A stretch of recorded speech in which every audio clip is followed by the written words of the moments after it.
Welcome to Sufi Voice. As you all know, we are doing a course on leadership skills. So, in the first class or session, we had discussed about why leadership skills. In yesterday's class, we had talked about leadership traits, and we had also discussed about integrity as the prime quality of a good leader. And welcome back to today's session. In today's session, we'll discuss about leadership skills and management skills. No doubt they are both part of administration, isn't it? So we see someone who is managing a manager in an administration, and we also see a leader in administration. So, in today's session, we'll try to see the basic difference, main difference between leadership skills and management skills. And one common thing in the both is skills. We say leadership skills, we say management skills. So, let us first understand what a leader does and what are management skills. So when we say management skills, we are talking about managing the resources, isn't it? So management skills is how to use or how to utilize the resources. Okay, do we have surplus resources? How to give quality in the production or quality services will be the main objective of management skills.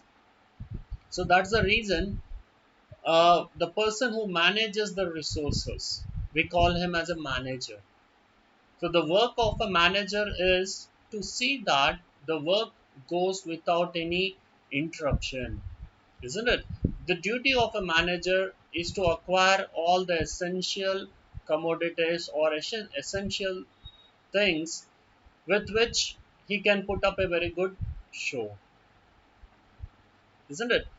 Now, management skills in the sense they will do it in such a way, or a good manager will always project his company that when it comes to services, they are the best ones to give quality services, isn't it? So, and someone with good management skills will have the knowledge and will have the capacity to utilize the resources, and he plans accordingly so that at no point of time the work is hampered. So basically management skills means utilizing or optimizing the resources to give quality in the work. Right, fine. So a manager or management skills or manager manages the resources. Now coming back to leadership skills. So what does a leader do? Now if you ask, uh, a leader and manager are the same. No. A leader can play the role of a manager. A leader can himself be a manager and a leader. But coming to the question or coming to the point, it's not necessary that always managers may be good leaders. Why is it so? Because a leader knows how to engage, how to influence people. For a leader, it is important to engage, it is important to influence, it is important to motivate people. Wherein for a manager, it may not be essential. Manager will just utilize the resources, he will just use the resources which he has access to. If resources are not there, then if he is a good manager, he may try to run the show to some extent. Beyond it, he will just raise his hands. He will say, "We don't have resources, or you have to wait," or he will go for other alternatives. Wherein a leader cannot do that. isn't it? So a leader is a one who will convince, who will influence, who will motivate, who will inspire people, and who will make people follow him. So if you ask me who is playing a major role, definitely leader plays a major role. But in an organization, a leader cannot do all the work by himself, isn't it? It's not quite possible to handle all the work by himself. So, what will a leader do? He will train his staff and he will segregate responsibilities to specific people, and that's how this hierarchy of organization has come into existence, isn't it? So he will, instead of doing all the work by himself, he will segregate the work and he will say, okay, production uh, related issues, he will engage the responsibility with one manager. Okay, marketing related responsibility, he will give it to another person. Okay, and advertisement related, stock related details, he will give the responsibility to one more manager. Now, on overall, a very good leader can have a very good understanding of all the three areas. So, what a good leader can do is he can give them, he can give some of his rights, some of his powers to the managers, and like it's decentralization of the work. Instead of he himself handling all the work, he decentralizes the work. Okay, Mr. A manager, you take care of production. B manager, you take care of marketing. C manager, you take care of stock. Okay, and some other E manager or F manager, you take care of customer relationship. Now, once he has segregated their duties, once he has made their roles clear, once he has assigned all their roles clearly, then on one to one basis, it becomes easy for the leader to assess their work. Okay, to assess their work, it becomes easy. If all the work he himself takes care of, then there is a risk. However good a leader may be, somewhere or the other, something may be overlooked, and something that is overlooked may become a big problem in the long run. It may become the root cause of the losses. So, when a leader segregates the work and he handles his managers, his subordinates who have evolved as managers over a period of time, the work will go very smoothly and it will become a very good organization. Okay, in the beginning, when the organization is small, okay, there may not be too many roles, but as the organization flourishes, as the organization starts expanding, so when their territory expands, there the leader in the beginning he may play the job of a manager when it is restricted to one area, one city. When the business has expanded and now business is in multiple cities, now obviously one person cannot be physically present in all the places. Then what he will do first, before he has gone for an expansion, he or she has gone for an expansion, he will train some of his staff as managers. Okay, he will instill management skills. Who leader will instill some and a few management skills according to the vision and mission of his organization inside his staff. Once they are trained, they will be promoted. Okay, they will be promoted and they will be sent to other places. Now, since the work culture they are aware of and they know ins and outs of their business. Okay, it becomes a corporate culture for that particular company. Now, say in the beginning it was only one branch, now it has expanded to five branches. Over a period of time, this so-called managers initially, they slowly take up the role of leaders. They will evolve as leaders. In this five branch, it is a possibility that they may go for further five more branches. So see, initially it was one branch, then they started with five.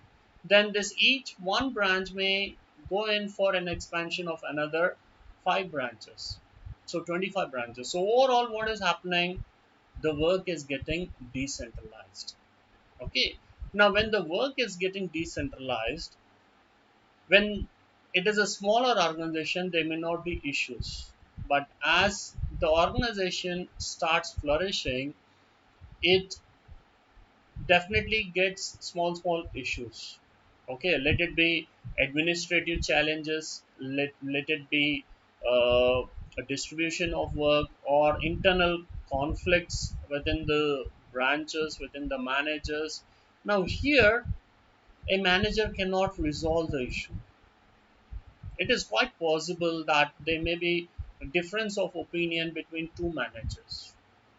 Now, who plays a vital role to resolve it? Again, here it is the leader who will resolve the issue.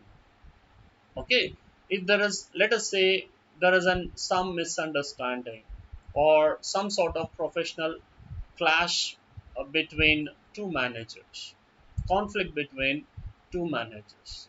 Now, a good leader will always think about the vision. He will always think about the origin of the company, how we have to further expand.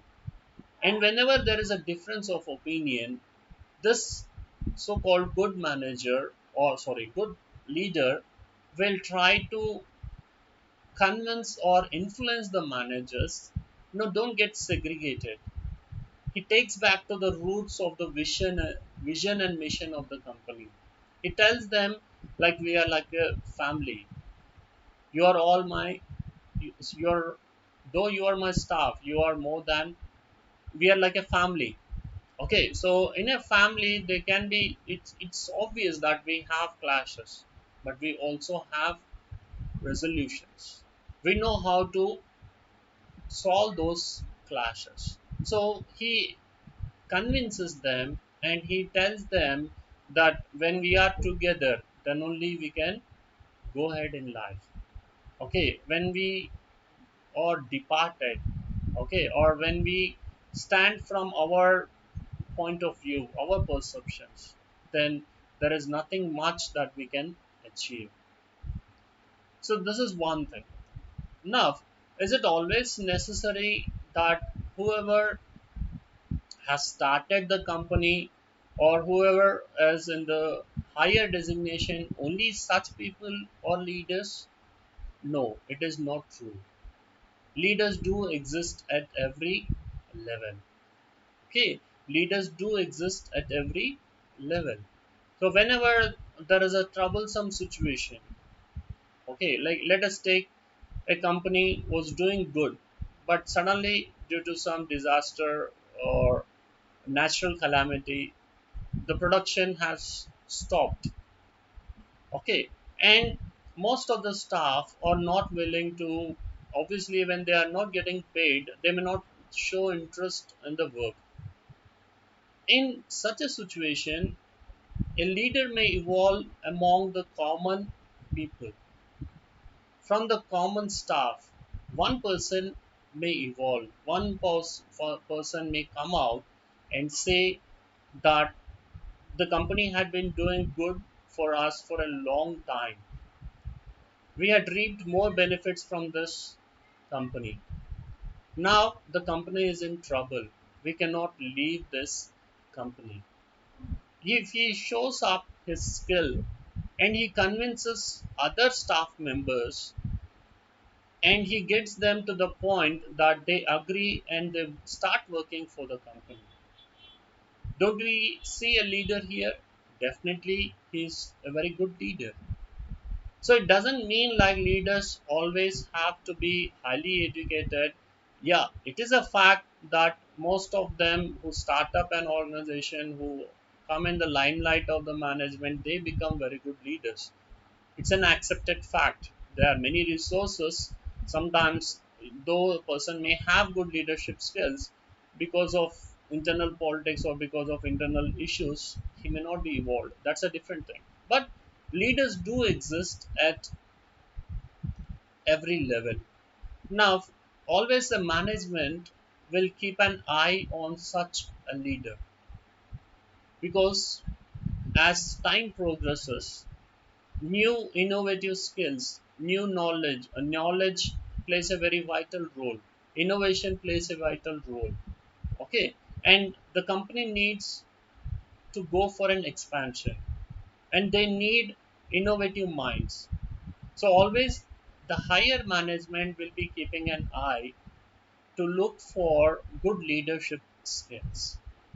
Okay, so both are important, and leader can be a very good manager. But what is more important, if you want to flourish, if you want to climb the ladder of success in your life, you need to have good leadership skills. So that brings us to the end of today's session. Okay, thank you. Have a good day. We'll meet in another session. Okay, bye.